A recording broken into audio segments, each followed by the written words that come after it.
Hitler n'a pas tué les Juifs immédiatement, mais après 600 jours. Les personnalités médiatiques et les influenceurs devraient employer ce langage, mais j'ai un problème quand ce sont les politiciens qui l'utilisent. Ne fais pas comme si cette personne était ce que tu dis, car c'était toi, Zoran Mandani. Tu affirmes que Donald Trump est un fasciste, mais tu dis aussi pouvoir travailler avec lui.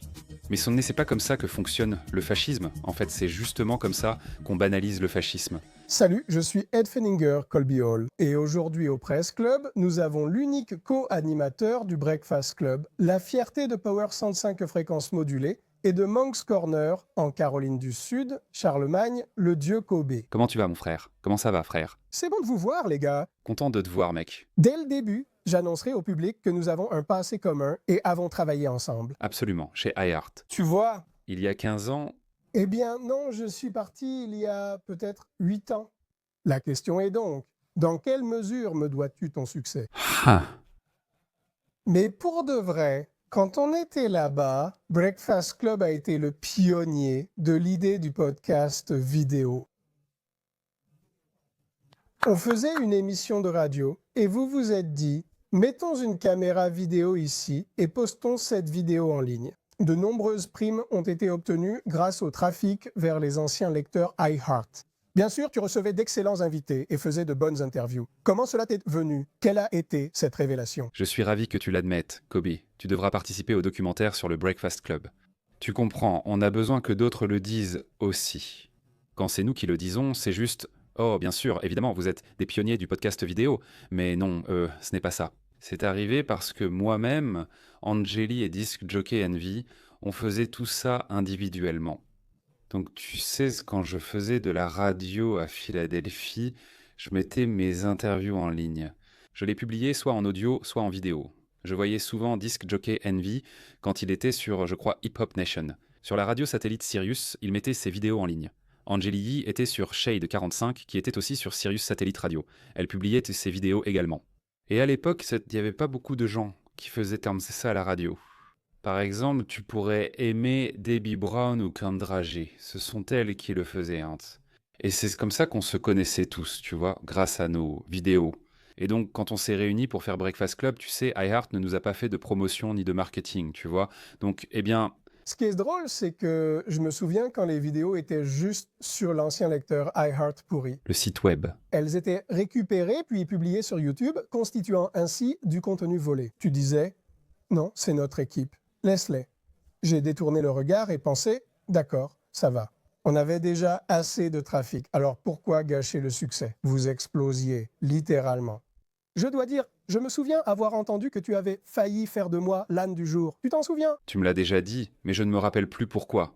Tu es allé voir la coach Théa et tu lui as dit que les vidéos YouTube avaient été supprimées. Tu pensais que c'était moi, alors je suis venu te voir et je l'ai dit au studio. Ce n'était pas moi. Si tu as un problème, viens me voir. Mais ça s'est arrangé, c'était cool, c'était bien, c'était bien. Parce que tu sais, on n'avait aucune promo ni marketing, donc c'était notre propre promo et on comprenait tous Internet. Depuis le premier jour, on fait le petit déjeuner. Demain, cela fera 15 ans. Ce club du petit déjeuner a débuté le 6 décembre, un samedi. Donc il y a 15 ans, quand on a commencé à mettre ces vidéos en ligne sur le site, c'était notre équipe de promo et de marketing. Quand on devenait viral, YouTube et d'autres sites web relayaient aussitôt. La viralité de ces interviews, c'est ce qui a ramené les gens vers la radio. C'était du marketing gratuit, car fondé sur du bon contenu.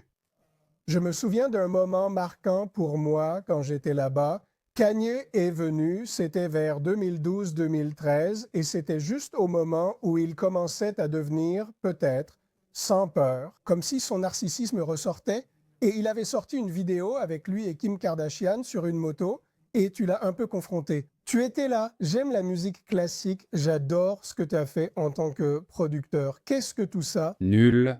Eh bien, non.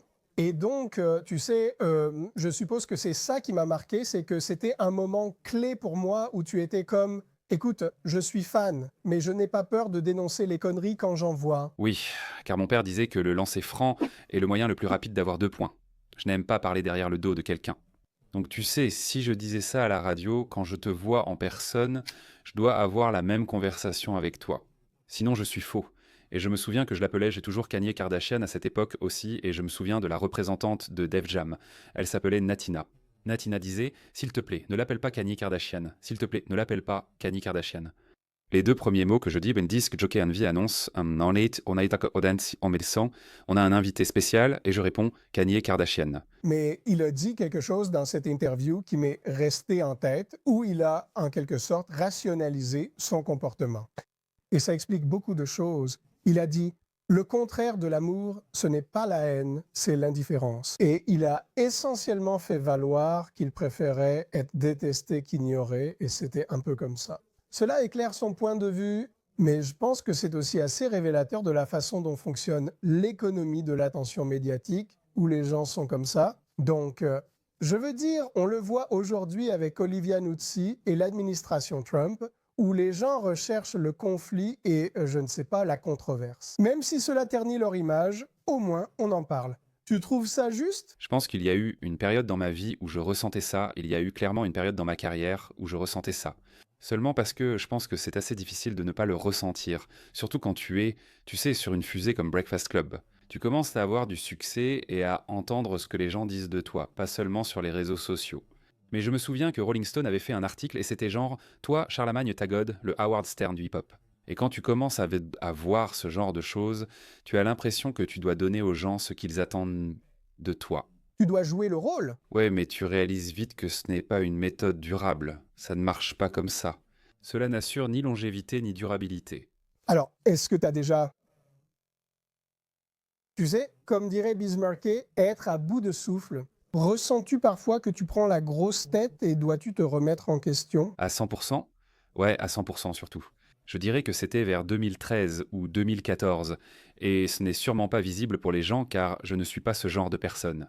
Mais dans ma tête, je me disais, ouais, tu sais, tout tourne autour de moi. Et ce n'était pas seulement professionnellement, c'était aussi personnellement. C'est le genre de choses qui peut presque détruire les relations les plus importantes dans ta vie, comme ta vie, ta relation avec ta femme. N'est-ce pas? Ma femme et moi sommes ensemble depuis 1998, elle me connaît. C'est la personne qui peut me regarder et dire « Qu'est-ce qui t'arrive? Qui es-tu? Ouais, qu'est-ce qui t'arrive? Qui es-tu ?» Et donc, ce sont ce genre de choses qui te ramènent à la réalité. Très bien, passons à la politique. Je suis content que tu aies oublié l'histoire de l'âne du jour, car tout ça, ce n'est pas grave.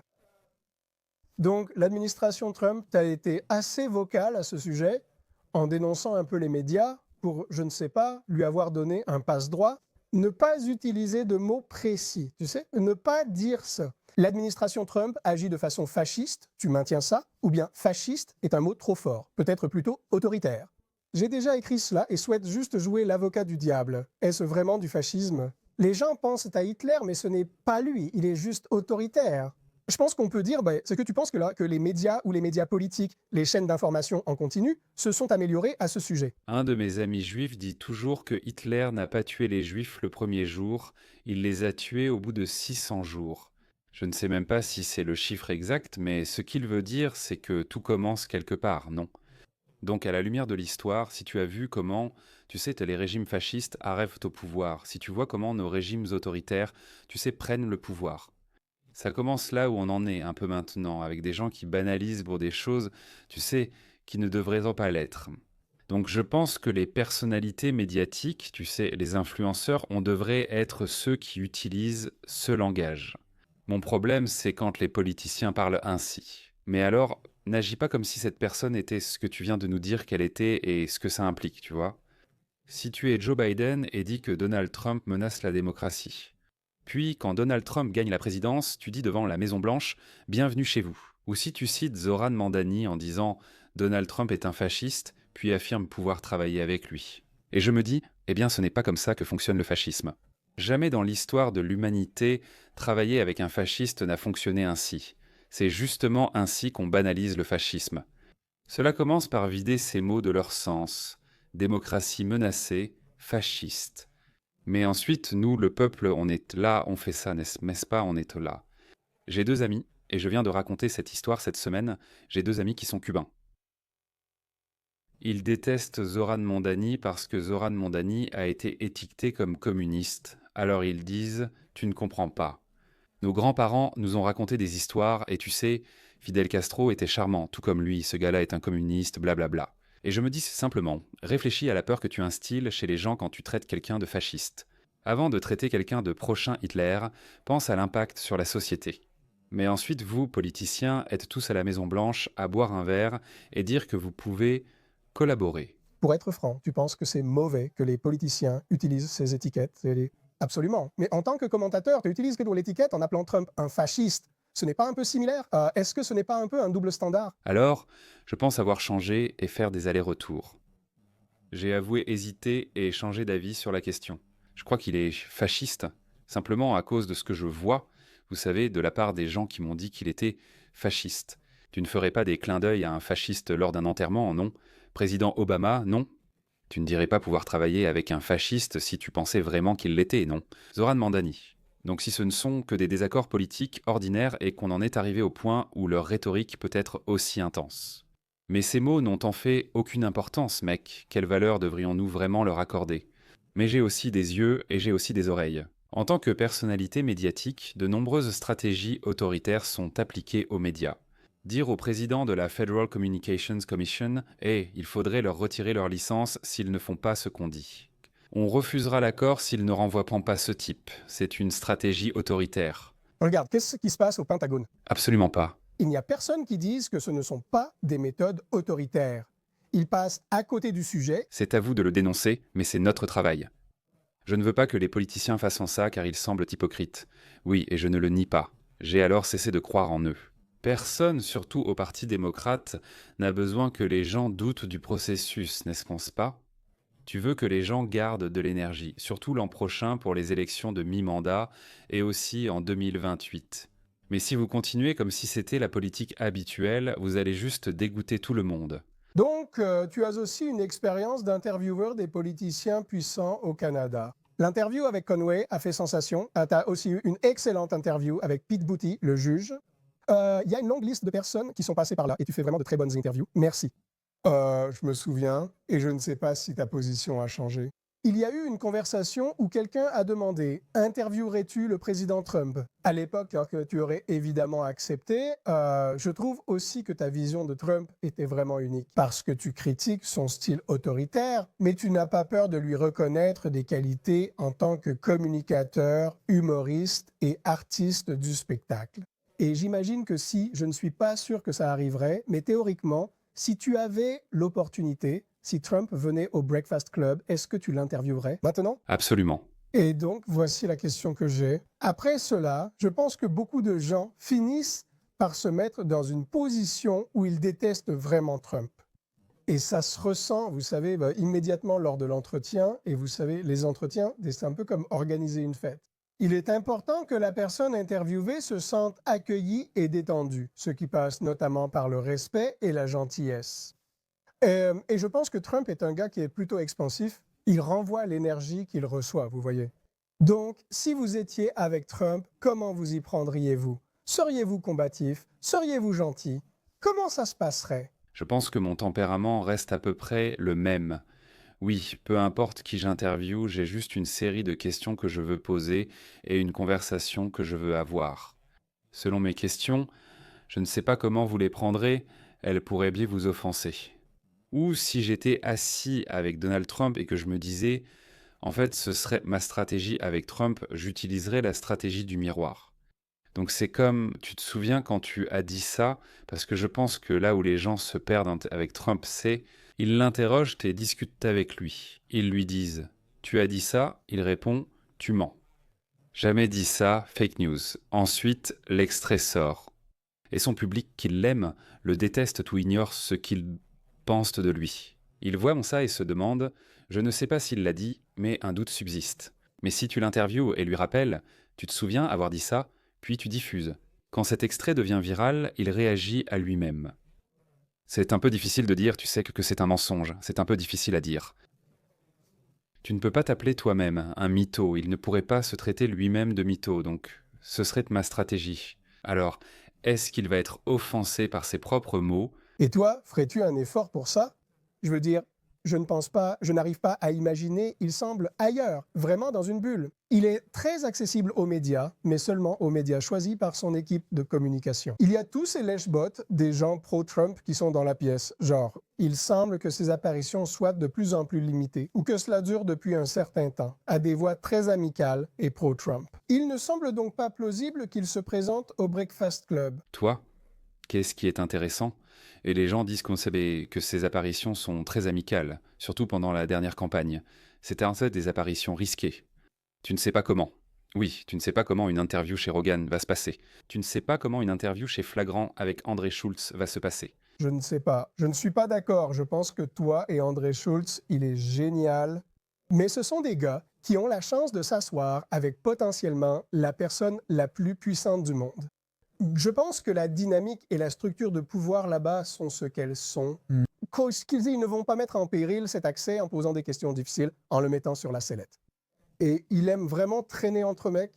C'est un golfeur. Il adore traîner avec les gars dans la salle du club après avoir joué. Il adore ça. Et donc, il semble qu'aucun de ces gars-là n'ait posé de questions difficiles. Ça aurait pu être dangereux, en théorie, parce qu'ils ne pouvaient pas le contrôler. Mais est-ce que, par exemple, Joe Rogan l'a vraiment challengé sur quoi que ce soit? Est-ce que Andrew Schulz a vraiment changé le défi? Je t'avoue, je n'ai pas vu les 3 heures entières. Qui peut passer 3 heures à regarder Joe Rogan, frère? J'ai regardé celle-là.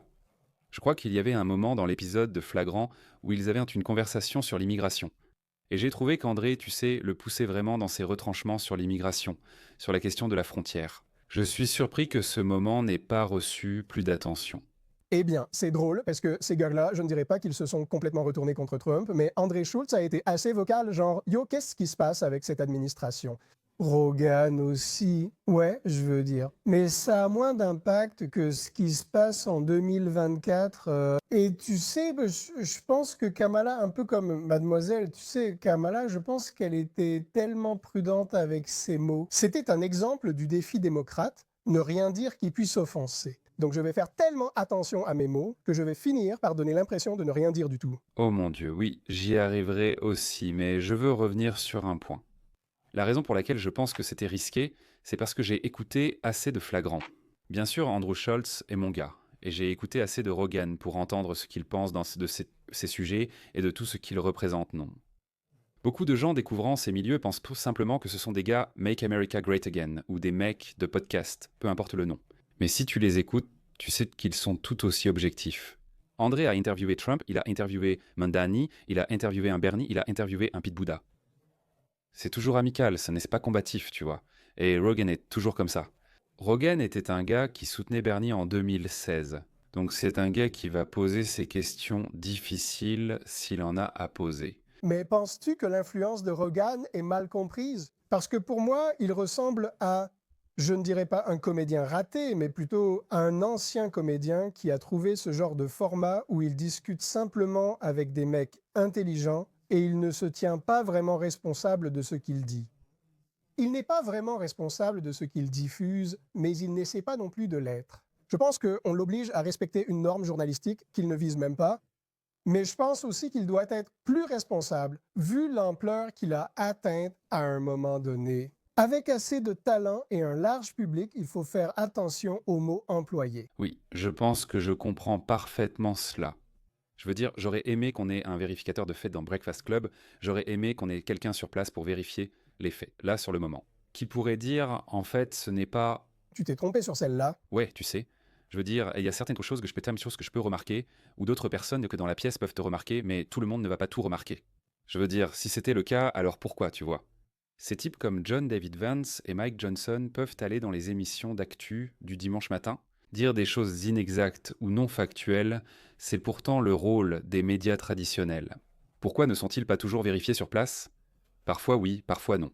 As-tu déjà pensé, je me suis trompé en regardant en arrière? Est-ce que ça arrive souvent ou est-ce que tu regrettes parfois des choses qui te viennent à l'esprit? J'ai tendance à ne pas vivre avec des regrets, mais je suis aussi à l'aise avec le fait de savoir que je ne sais pas tout. J'ai appris en discutant avec quelqu'un qui disait des choses inexactes, puis en voyant ensuite sur les réseaux sociaux.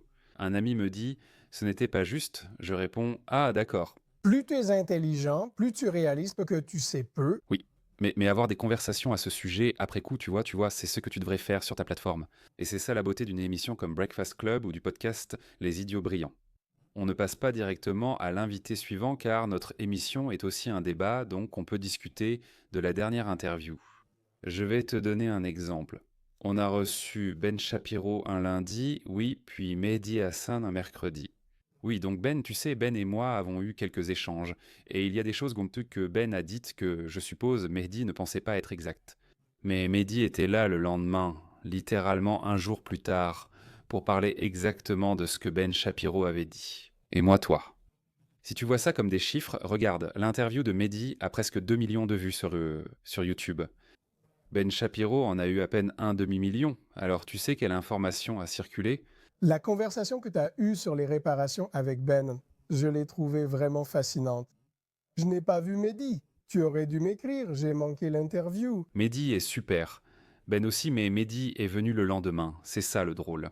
Des gens étaient énervés. Pourquoi donner la parole à Benjamin Pierre? De toute façon, Ben Shapiro n'a pas besoin de la plateforme de quelqu'un. Oui, Ben Pierrot possède déjà une grande plateforme à lui seul. Encore une fois, regardez toute la semaine pour ceux qui sont énervés. On a littéralement eu Ben Shapiro un lundi et Mehdi Hassan un mercredi. Et si ça ne suffit pas pour vous, les libéraux, on a eu Jasmine Croquette un vendredi. Voilà. Voilà, donc c'est comme qu'est-ce que vous voulez? J'ai l'impression qu'on est plutôt juste et équilibré. L'algorithme d'Instagram savait que j'allais regarder une vidéo du Breakfast Club sur Q-Tip. C'était la 9e. Il parlait de l'influence de Q-Tip comme producteur. J'ai adoré. C'était génial parce que j'ai un certain âge où, tu vois, je suis un grand fan de hip-hop du début des années 90. Mais ce qui m'est venu à l'esprit, c'est que vous parliez couramment des Native Tongues et de tout ce mouvement. Et puis, vous êtes capable de passer à Ben Shapiro, Mehdi Hassan, d'avoir une conversation fluide sur tous ces sujets. Très bien, gamme impressionnante. Comment vous informez-vous et sélectionnez-vous vos actualités? Parce que vous êtes plutôt au courant, vous devez être quelqu'un de lucide qui consomme beaucoup de médias. Comment restez-vous informé? Où allez-vous pour vous tenir au courant? Eh bien, tout d'abord, je dois ça à ma mère. Ma mère était professeure d'anglais. Ma mère est professeure d'anglais en Caroline du Sud. Elle est, enfin, à la retraite maintenant, mais elle fait peut-être des remplacements tous les jours. Elle avait été professeure d'anglais en Caroline du Sud pendant plus de 30 ans, et le conseil qu'elle m'a donné quand j'étais très jeune, c'était de lire des choses qui ne te concernent pas. Alors j'ai dit: «Oh maman, qu'est-ce que ça veut dire? Ça veut dire que, tu sais, tu es un jeune homme noir, tu viens de Caroline du Sud. Lis des choses qui n'ont rien à voir avec ta vie, tu vois?» Je me dis: «Oh, c'est intéressant». J'allais à la bibliothèque et lisais tout ce que je trouvais de Judy Blume, puis aussi les Beverly, évidemment. Ensuite, bon, je lisais des trucs sur le surnaturel et les ovnis, tu vois, puis je lisais des choses sur l'histoire. Donc je lisais constamment toutes ces choses. Ça n'avait rien à voir, tu sais, avec ma vision personnelle du monde, donc c'était juste ce niveau de curiosité. Ça m'est toujours resté. Et quand tu parles de hip-hop, le hip-hop c'était politique. Tu sais, tu écoutes Public Enemy à l'époque, ou Caris Wood Knowledge Reigns Supreme, un Scarface comme Outkast, Goody Mob, le hip-hop de mon enfance. Bien sûr, tu sais, étant né en 1978, ces gars-là étaient politiques. Donc j'ai toujours eu l'impression que c'était la même chose. Je n'ai jamais eu l'impression que c'était différent. Les mondes étaient très éloignés, non? Par exemple, quel site consultes-tu pour t'informer? Comme l'administration Trump. Comme tous les médias, Voilà, c'est ce qu'on veut faire. C'est la vérité. Mediaite, tu sais, les Cable News Network passent devant chez moi, je lis Fox News et le soir, je zappe entre les chaînes. Aaron Burnett et Abby Phillips, c'est mon émission Cable News Network préférée. Je peux aussi zapper pour écouter Hannity, Laura Ingraham ou regarder MSNBC pour savoir ce qu'ils disent. Donc tu vois, je consomme tout News Nation. Je consomme littéralement tout. Je pense que c'est rare que les gens essaient. Je veux dire, ça me fascine.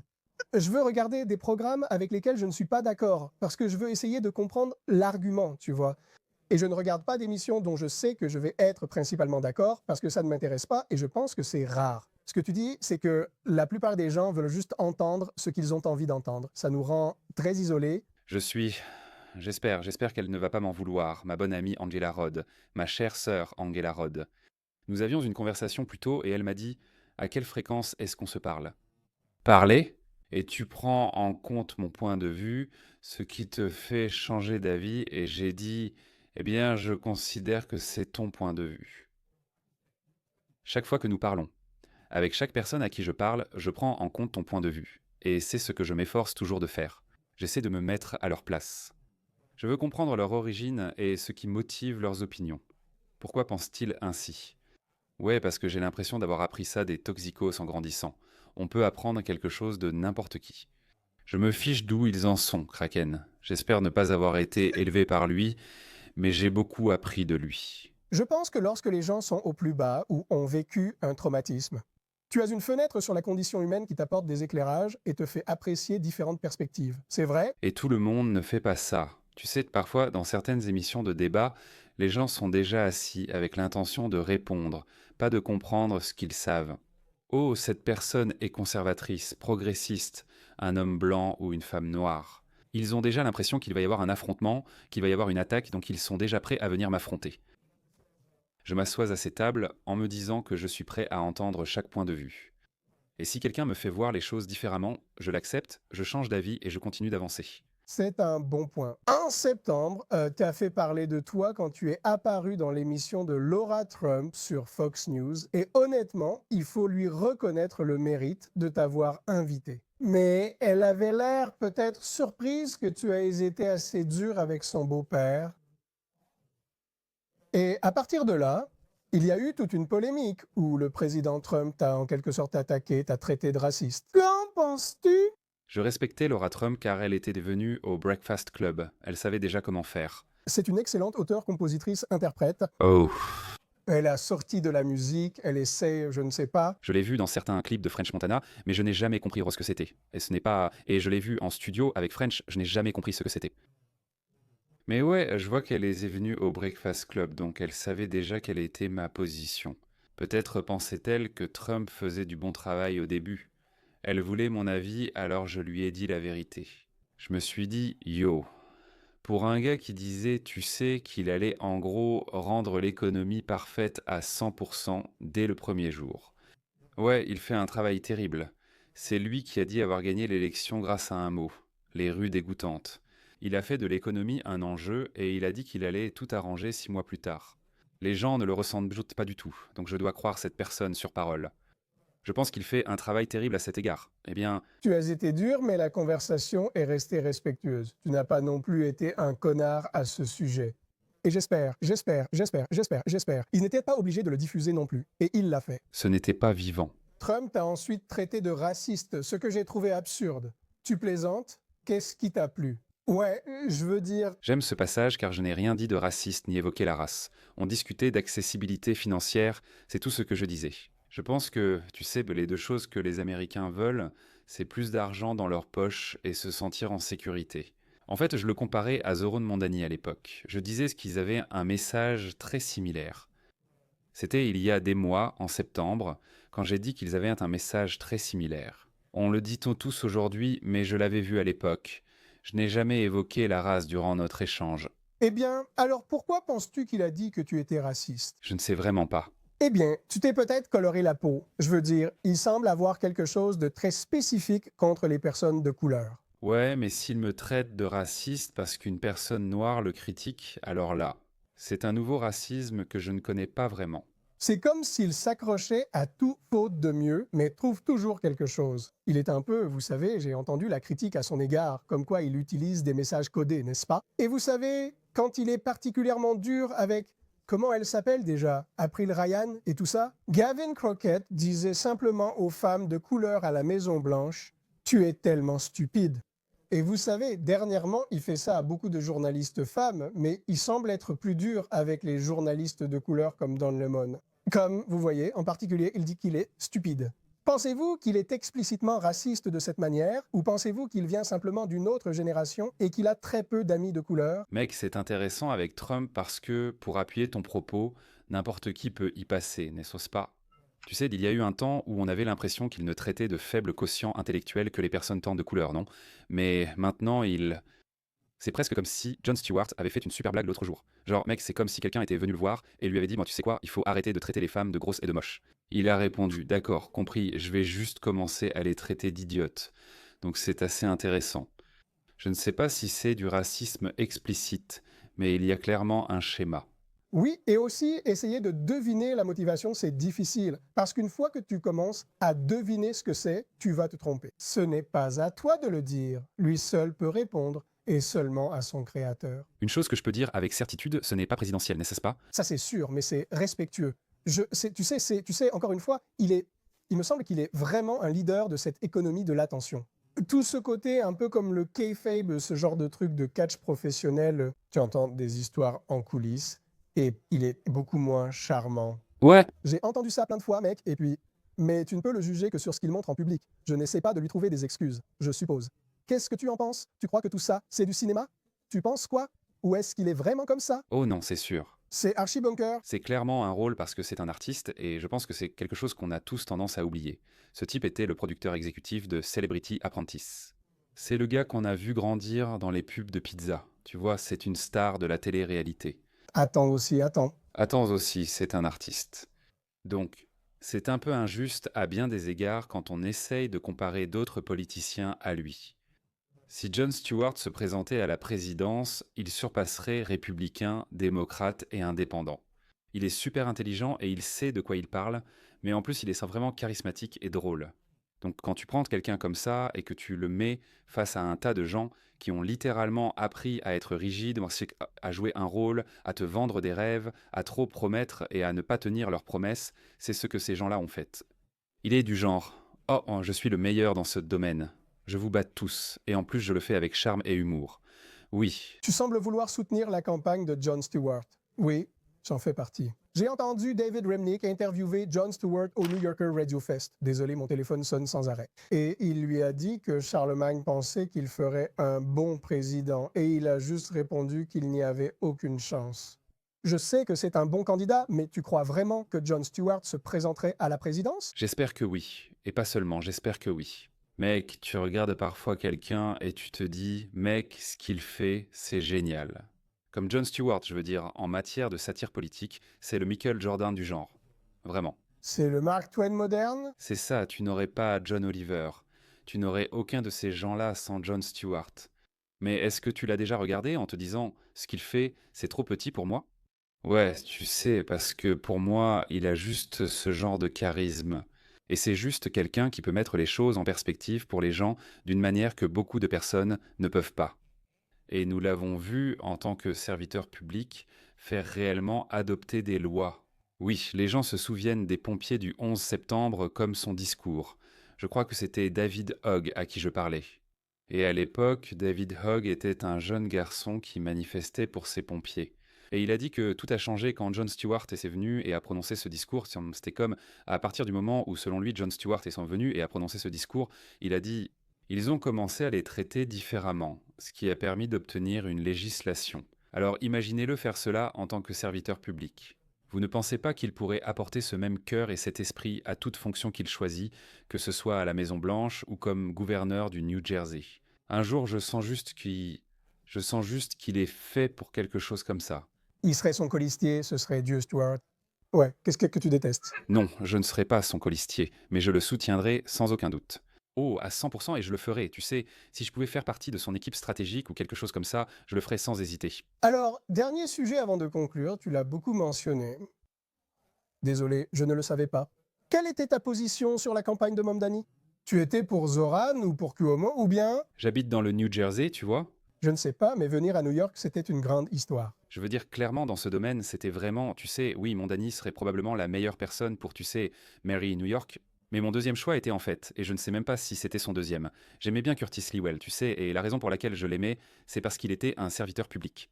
Il a servi longtemps comme fonctionnaire. Ce sont des qualités qu'on n'apprend pas, tu comprends, dans le fond de... Soit tu te soucies vraiment des gens, soit tu ne t'en soucies pas. Soit tu te soucies vraiment d'une ville, soit tu ne t'en soucies pas. Il s'est fait tirer dessus par la mafia, non? Il était là dehors à rendre un service public qu'il n'était pas obligé de faire. Assis avec lui à Breakfast Club, je me suis dit, mince, tu vois. Je l'aimais bien. C'est vraiment un personnage. Mondani a mené la meilleure campagne, et celui qui fait la meilleure campagne devrait gagner. Penses-tu qu'il a été élu à cause de qui il était en tant que candidat ou à cause de l'accessibilité de ses babioles? Tout ça? Oui. C'est difficile, mais possible de distinguer ces éléments. Tu te présentes contre tu te présentes contre un champ de déchets.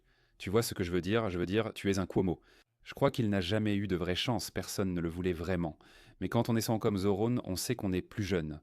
Tu évoques accessibilité et sécurité des personnes. Je repense à ce moment pendant le débat où il demandait à tout le monde à propos d'Israël et lui, il disait je pense à New York. C'est tout à fait l'Amérique d'abord, New York d'abord. C'est du message politique. Cela a été très efficace ces 10 dernières années. Cela explique peut-être aussi pourquoi lui et Trump ont eu une rencontre si chaleureuse et inattendue dans le bureau ovale. Je pense que c'était évident qu'ils avaient compris qu'ils pouvaient faire plus ensemble que s'ils étaient, vous savez, ennemis. Je n'ai aucun problème avec cette rencontre, d'accord? Je pense que quand on est un homme politique, il faut travailler avec les deux camps pour accomplir des choses pour le peuple américain. Je ne fais pas partie des gens en colère quand démocrates et républicains sont à la Maison-Blanche. Le problème que j'ai, c'est quand on utilise des mots comme fascisme et qu'on traite quelqu'un de fasciste ou qu'on traite quelqu'un de communiste. Puis vous vous retournez et annoncez pouvoir travailler avec les fascistes comme si de rien n'était. Il vient de dire qu'il peut collaborer avec Trump. Vous savez, on a un peu oublié les histoires de fascisme quand il était sur National Broadcasting Company, vous savez, dans l'émission Mythe de presse, je crois que c'était ça. On lui a demandé « Vous l'avez traité de fasciste ?» Oui, il a expliqué pourquoi. Puis on a dit « Mais vous avez affirmé pouvoir travailler avec lui. » Ouais, je peux travailler avec lui comme ça, tu vois. Tu es en train de vider ce mot de son sens. Tu vides ce mot de son sens, c'est ainsi que le fascisme se banalise. Ça me sidère. T'as vu Cable News Network publier un article? C'était comme la façon dont Zoran Mondani a nui à l'oncle indiscipliné de l'Amérique. C'est ce qu'est devenu Trump. C'est juste un oncle indiscipliné que tu évites à Thanksgiving. Je le voyais comme une menace pour la démocratie, un autoritaire, un fasciste. Aucun de ces mots n'aura de sens à l'avenir. Alors disons, tu sais que 2026 arrive et qu'il y a vraiment des agents de l'Immigration and Customs Enforcement au bureau de vote, tu sais qu'on est aux isoloirs, qui essaient d'empêcher les gens, tu sais, de voter. Disons 2028. Ça arrive. L'armée, je ne dis pas que ça arriverait, mais l'armée est de son côté et il ne part pas. Appelez cela du fascisme ou de l'autoritarisme. Vous avez dit pouvoir travailler avec, non. Vous l'avez accepté à la Maison-Blanche, non. Vous jouiez à ce petit jeu avec ça, vous voyez, aux funérailles du président Carter. Donc c'est juste que, mec, ces mots doivent avoir du sens si vous voulez que les gens s'en soucient. Et c'est ça aussi, non? Genre, on s'énerve quand les gens ne le font pas, j'imagine. Montrez l'indignation qu'ils devraient avoir face à ce qui se passe dans ce pays parce que vous normalisez tout, n'est-ce pas? Vous ne le faites pas. Je vais dire, mais vous utilisez aussi le mot fasciste. Alors peut-être que vous faites partie du problème aussi. Non, en tant que personne des médias, je devrais l'utiliser. Vous êtes musicien, c'est la différence. Oui, j'ai écrit une chronique et fait le même point. Je questionne l'idée car je crains que certains téléspectateurs le remarquent. Comme, attendez une seconde, on traite Trump de fasciste puis on critique les politiciens. Je ne sais pas si les gens distinguent vraiment politiciens et personnalités médiatiques. Toi, tu as un large public avec des personnalités comme Jon Stewart, Sean Hannity, Tucker Carlson. Ces personnes sont très influentes et tu trouves leur langage acceptable, mais pas celui des politiciens. Je doute que cette différence soit si importante. Je dirais ceci. Il ne faut pas aller à l'extrême. Ne traite pas quelqu'un d'Hitler comme l'a fait John David Vance, qui a comparé Donald Trump à Hitler. Mais je dois évoquer un de mes amis juifs, tu sais, commencer à tuer des juifs. Le premier jour, c'était le jour 600 ou quelque chose comme ça. Beaucoup de choses doivent se produire, les politiciens doivent les normaliser, les institutions doivent les normaliser, les médias doivent les normaliser. Eh bien, et nous vivons dans un monde où nous sommes tous tellement insensibles au conflit. Parce que chaque jour, il se passe quelque chose et il y a 3 choses folles qui arrivent chaque jour. Donc tu es là, tu es juste épuisé. Genre, je crois que les gens manquent juste d'indignation, tout comme la plupart de mes amis réfléchis, instruits et informés. Ils n'en peuvent plus. Comme s'ils n'avaient plus d'énergie. Ils s'en soucient de moins. C'est ainsi qu'ils y arrivent. Considérez la Constitution comme votre célébrité préférée. Voilà. Chaque fois que vous obtenez, chaque fois que des gens que vous connaissez, donc chaque fois que leur célébrité préférée est menacée. Voyez comme tous se sont réunis autour de Jimmy Kimmel. Les gens annulaient leurs abonnements. Disney, ils étaient prêts à protester contre Disney. Traiter la Constitution... Il n'a jamais été aussi populaire. Je dis simplement, traitez la Constitution comme votre célébrité préférée. N'est-ce pas? C'est ça. Au final, tu penses que les démocrates ont raté une occasion? Tu veux dire, en ne soutenant pas vraiment, les démocrates, comme Mamdani, avaient soif de victoire et Mamdani représentait vraiment un élan énorme. Et ton gars, Hakeem Jeffries, il représente Brooklyn et la campagne de Mamdani était à Brooklyn, ça aurait pu être quelque chose. Il l'a soutenu tardivement, mais on aurait dit que Schumer n'était pas là, Jeffries n'était pas là non plus. L'establishment démocrate semblait éviter la campagne de Mamdani. J'ai manqué l'occasion de profiter de son accessibilité. Oui, mais ces démocrates de l'establishment doivent partir quoi qu'il arrive. Voici un autre exemple montrant pourquoi ils doivent partir. Ils ne se préoccupent jamais vraiment de ce qui compte pour les gens. Et toi, Hakim, tu as soutenu Mondani, mais seulement à la dernière minute, c'est ça? Il ne restait que 2 heures. Mais la réalité de cette situation, tu sais, c'est qu'ils ne veulent jamais faire ce que le peuple veut, n'est-ce pas? Et n'importe qui comme ça, je pense que c'est pareil dans n'importe quelle industrie, non? Si tu ne suis pas ce que le peuple veut et que tu essaies encore de t'accrocher à ce que tu penses être viable, tu vas te faire dépasser. Parce que ces jours-là sont finis. Que se passe-t-il avec Jeffries? Il t'a appelé Charlotte et l'escroc. C'est tellement ringard, oh mon Dieu. Ça m'a fait rire, tu l'as nommé Chuck E. Cheese. Obama et Apec Chapor, n'oublions pas celui-là. Oui, C'est vraiment du contenu de qualité. je trouvais ça ridicule car... Est-ce un vrai conflit? Non, je ne sais même pas. Il m'est impossible d'avoir un vrai conflit avec un politicien. Je suis juste un citoyen des États-Unis d'Amérique. Vous savez, je travaille à New York, c'est tout. Je paye beaucoup d'impôts. Donc, je me réserve le droit de critiquer n'importe lequel de nos élus. C'est littéralement ça, l'Amérique. Il n'y a donc aucune animosité, n'est-ce pas? Mais tu sais, c'était drôle quand je l'ai vu dans le New York Times parce qu'il a fait référence à plein de choses dont je sais que les gens du New York Times n'avaient aucune idée de quoi il parlait. N'est-ce pas? Il a cité NBA Youngboy, PD Seagull, Federal Star et Birdman. 4 personnes avec qui j'ai eu, tu sais, pas NBA Youngboy, Myanmar a fait une chanson de Clash sur moi, mais 3 personnes avec qui j'ai eu affaire. Tu sais, des vrais, je suppose qu'on pourrait appeler ça des confrontations en studio.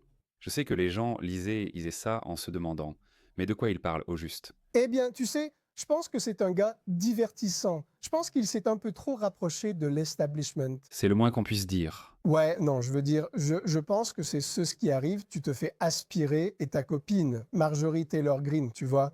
Je ne sais pas si elle a eu une conversion ou une révélation. Ou si elle a simplement réalisé qu'elle s'était mise dans une impasse. Qu'en penses-tu, Marjorie Taylor Greene? Je ne lui fais pas confiance, mais j'en suis là. Comme tu l'as dit, il y a tellement de choses qui arrivent en même temps, genre, je ne sais plus ce qui est réel et ce qui ne l'est pas. Tu sais, d'une certaine manière, c'est presque comme je veux dire, elle n'a pas tort. Tout le monde a le droit de changer d'avis, non? Et je respecte ça. Je pense que, tu sais, quand les gens s'énervent contre André Schulz, ils s'énervent contre Rogan parce qu'ils choisissent baissant maintenant de critiquer. Je n'ai pas de problème avec ça. Nous avons tous le droit de prendre de mauvaises décisions. Nous avons tous le droit, tu sais, de nous tromper, de regretter, tu sais, quelque chose qu'on a fait. Je ne lui en veux pas, mais je n'ai pas confiance. J'ai juste du mal à faire confiance. Eh bien, après que quelqu'un ait dit des choses folles, à répétition, exagérées, et lancé des insultes et des invectives du genre « maintenant, toi, maintenant, tu l'as compris ». C'est ce qui s'est passé? C'est encore plus que l'histoire avec Trump. Qu'est-il arrivé à toute cette rhétorique folle? Qu'est-il arrivé aux Juifs? Les lasers spatiaux, qu'est-ce qui leur est arrivé? Où sont-ils passés? Quand je la vois à la télévision, elle semble saine d'esprit et normale. A-t-elle eu un nouveau traitement? Je veux dire, c'est une supposition aussi valable qu'une autre. Elle a sûrement un nouveau directeur de la communication impliqué. C'est un jeu de pouvoir intéressant. Parce que sans elle, soudainement, tu sais, le contrôle républicain de la majorité, Nancy Mace, menace Nancy. Mace vient de Caroline du Sud. Ouais? Nous sommes allés au lycée ensemble. Oh, Sérieusement? oui. Ma mère et sa mère enseignaient toutes deux au lycée Scratchford. Au même âge, vous y étiez ensemble? Je pense que soit j'ai 1 an de plus que Nancy, soit elle a 1 an de plus que moi. Des ragots croustillants sur Nancy Mace au lycée? Non, je n'en ai pas, mais elle est un livre ouvert. Elle a déjà partagé énormément d'histoires sur elle. Oui, elle a partagé 1 million d'histoires sur elle au lycée. Je veux dire, Nancy, tu vois, oui, Nancy et moi, on traîne ensemble, on dîne ensemble. Quand je suis chez moi en Caroline du Sud, tu sais, Tu retournes à Charleston. oui, je viens de Moncks Corner, donc je suis né à Charleston, parce qu'à Moncks Corner, il n'y avait pas d'hôpitaux quand je suis né. Donc je suis né à Charleston, mais j'ai grandi dans une petite ville appelée Moncks Corner, en Caroline du Sud. Voilà. Oui, eh bien, Charlemagne, ce fut un plaisir de t'avoir. Merci de nous avoir rejoints. Je vous remercie, messieurs du Kobe Press Club. Merci pour l'invitation. Mec, où vais-je finir sur la liste Mediate cette année? Oh, je ne sais pas si tu seras sur la liste, on verra. Mais tu auras une bonne place, je te le promets. Viens à la fête le 15 décembre. Excellent travail, merci beaucoup mon frère.